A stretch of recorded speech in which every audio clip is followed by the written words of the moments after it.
Notre candidate suivante s'appelle Evie Zaremba. Elle est boursière FRIA et réalise une thèse en sciences dans la faculté du même nom. Le titre de sa thèse est « Étude du transport des acides aminés cationiques à la membrane vacuolaire de la levure. Caractérisation biochimique, régulation et rôle physiologique ». Le titre de sa présentation vulgarisée est « Suivez le guide ».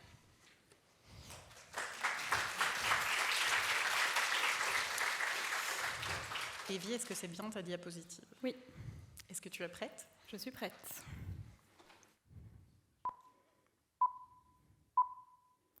Mesdames et messieurs, notre excursion dans l'infiniment petit va commencer. Veuillez rester attentifs pendant toute la durée de la visite. Face à vous, la cellule de levure, très connue pour son rôle dans la production de bière et de pain, mais en recherche fondamentale, c'est avant tout un organisme modèle.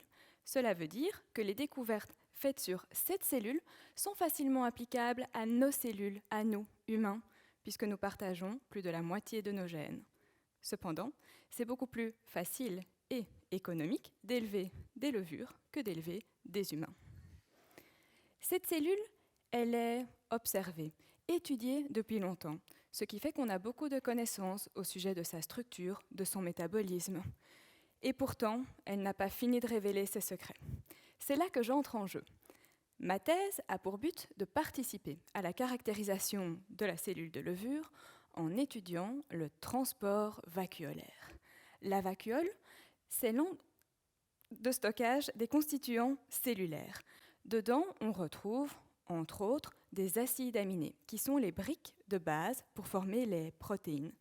Mais comment ces acides aminés entrent-ils dans la vacuole? Comment sortent-ils? Comment est régulé ce transport? Et surtout, à quoi cela sert de stocker des acides aminés? C'est ce que j'essaye de découvrir. Aujourd'hui, je peux vous dire que l'arginine et la lysine, deux acides aminés, entrent dans la vacuole par un tunnel appelé VSB1 et sortent par deux autres tunnels appelés YPQ1 et YPQ2. On sait aussi que l'arginine est en fait une réserve d'azote. L'azote, c'est un nutriment essentiel, tant pour les levures que pour les plantes et même pour l'homme. Lorsque la cellule en manque, elle ferme le tunnel d'entrée à la vacuole, ouvre le tunnel de sortie pour libérer l'arginine. Une fois hors de la vacuole, l'arginine est découpée afin de recycler les atomes d'azote qui la constituent. C'est merveilleux, non?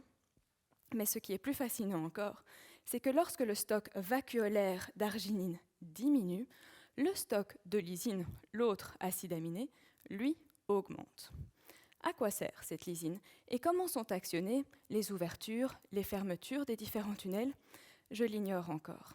J'espère avoir plus de réponses d'ici 2 ans.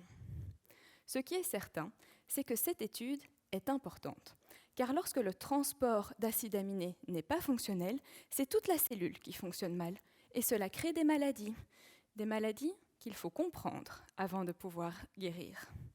Mesdames et messieurs, c'est ici que s'achève notre visite. J'espère que cela vous a plu et surtout, n'oubliez pas le guide.